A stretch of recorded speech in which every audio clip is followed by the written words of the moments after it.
Boa noite, eu sou a professora Ana Paula e a aula de hoje é como solucionar o nosso estudo dirigido. O estudo dirigido é a atividade que eu passei no domingo, ontem, para vocês, para que nós respondêssemos essa atividade de hoje. Nessa atividade, vocês terão todas as respostas numa apostila, que é a apostila 2. Lá nessa apostila, ela foi organizada pela Universidade Fluminense, o professor organizador foi o professor Fábio, e aí nós vamos ter aula 1, filosofia e mito. Vai discutir sobre mito, que nós já conhecemos, a gente já teve essa aula, sobre filosofia, sobre os filósofos importantes e qual o papel deles. A gente vai ter a alegoria das cavernas, que a gente já teve uma aula sobre a alegoria das cavernas, que nós conversamos. E no meio dessa apostila vai ter a apresentação dos sofistas. A nossa primeira pergunta, ela fala exatamente sobre isso. Quem eram os sofistas e qual o intuito dos sofistas na Grécia Antiga? Então, vamos lá. Os sofistas eram mestres, professores itinerantes, que tinham como responsabilidade apresentar discurso, oratória e retórica para os cidadãos da Grécia, com o intuito de, através do conhecimento, o recebimento de dinheiro para a manutenção das suas vidas práticas. Na nossa primeira questão, tem a apresentação de como estava a Grécia, da representação dos professores itinerantes, os sofistas, e por que na Grécia cultuavam esses professores, qual era a ideia de ter um professor que ensinasse discurso, oratória e retórica. No segundo parágrafo, a gente já começa a entender que as assembleias, elas discutiam questões do cotidiano, da vida social, e na Grécia costumava-se opinar muito, eles eram muito políticos. Então, por isso que os sofistas tiveram um papel importante e foram aceitos por conta da necessidade do cidadão da Grécia entender sobre a vida real e a discussão nas assembleias.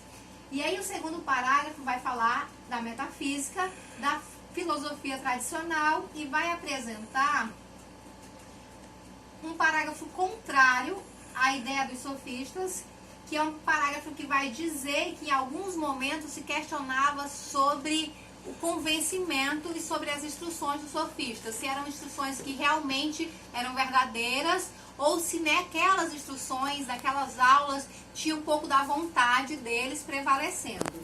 Como primeira pergunta, nós vamos ter, dentre as principais atividades realizadas pelos sofistas, relacione e destaque a importância dos ensinamentos para disseminação cultural, conhecimento científico, linguagem e visão de mundo.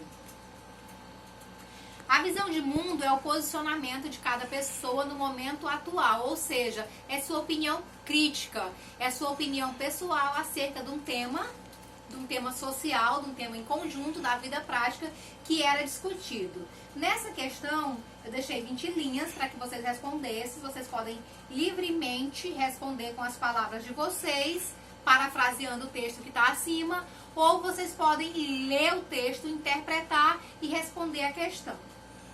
Ok? E a gente já passou para a questão 2, e a questão 2 vai apresentar uma fala do grego Protágoras, que ele falou, uma fala muito conhecida, que ele pregava o relativismo e o subjetivo. O que isso quer dizer? Que o homem é a medida de todas as coisas, do ser aquilo que é ou do não ser aquilo que não é. Com essa frase tão subjetiva, ele explicava que o ser humano, na sua individualidade, tem a importância da visão peculiar, da visão particular, e tem a importância da visão coletiva. Explique com suas palavras o poder dessa expressão para os dias atuais. É possível, hoje, o indivíduo ter uma visão coletiva e uma visão pessoal de uma mesma visão de mundo? Lá em cima vocês vão encontrar o trecho e vocês fiquem à vontade para solucionar. Eu coloquei 15 linhas. Se alguém quiser escrever bem mais que isso, sintam-se à vontade, já que vocês responderão no caderno de vocês a atividade. Então vocês se sintam à vontade para falar sobre o subjetivismo, a particularidade do ser humano em pensar, em ter a sua opinião própria, o convencimento da opinião. Se ele estiver num momento coletivo, numa assembleia, numa discussão, ele impondo a opinião dele numa conversa, num diálogo onde o subjetivismo está presente e a aceitação do ponto de vista das outras pessoas, da ideia individual de cada ser humano. Ok? E a gente passou para a nossa terceira questão. A terceira questão já é uma questão bem conhecida, que é a alegoria das cavernas, ou o mito das cavernas, que a gente estudou, que é uma história que Platão conta sobre uma caverna que existia prisioneiros, e esses prisioneiros, eles tinham uma vivência na caverna, onde as sombras do mundo real todos os dias incomodavam, até que um prisioneiro saiu da caverna e foi lá fora. Só que nesse posicionamento aqui, nós vamos ter uma outra interpretação dessa alegoria. Aqui vai dizer que o fogo brilhava fora da caverna, iluminando. Entre o fogo e a caverna passava uma estrada. Nessa estrada tinha um muro, e o muro era atrás de um lugar onde tinha conversas, homem trabalhando, animais, e como isso tumultuou o cotidiano dos habitantes da caverna.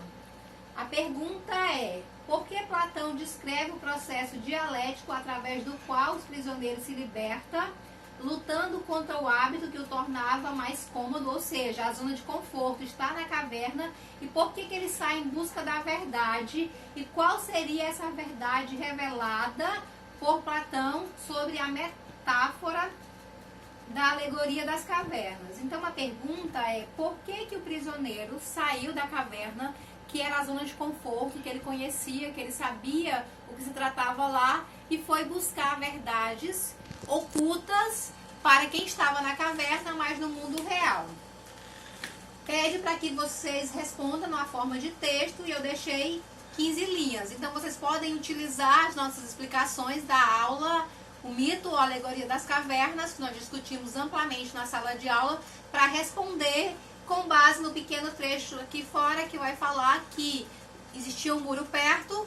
Esse muro separava a caverna de uma cidade, e nessa cidade tinha uma movimentação contínua de pessoas, animais, e essa movimentação, esse ruído, junto com a luz da fogueira, ela acabou interferindo no cotidiano da caverna, que era um cotidiano onde os prisioneiros estavam acostumados com as coisas que aconteciam. Respondendo a terceira pergunta, nós vamos para a quarta pergunta. E a quarta pergunta vai perguntar: dogmatismo e ceticismo tem quais representações para a filosofia? Lembrando que a resposta vai estar lá no nosso texto, e o texto é Filosofia, a apresentação da apostila fluminense, que vai ter exatamente os conceitos amplamente discutidos, e ainda vocês podem colocar a opinião pessoal de vocês na representação para responder cada questão. Se alguém tiver dúvida, pode enviar a dúvida, e a gente vai deixar aberto o dia da entrega dessa atividade, mas eu creio que em 2 semanas a gente já se encontra na faculdade, e ficará mais fácil para a gente fazer isso. Ok? Muito obrigada. A atividade é a atividade que será respondida pela apostila que já está com vocês, que é a apostila do nosso seminário. Muito obrigada e boa noite.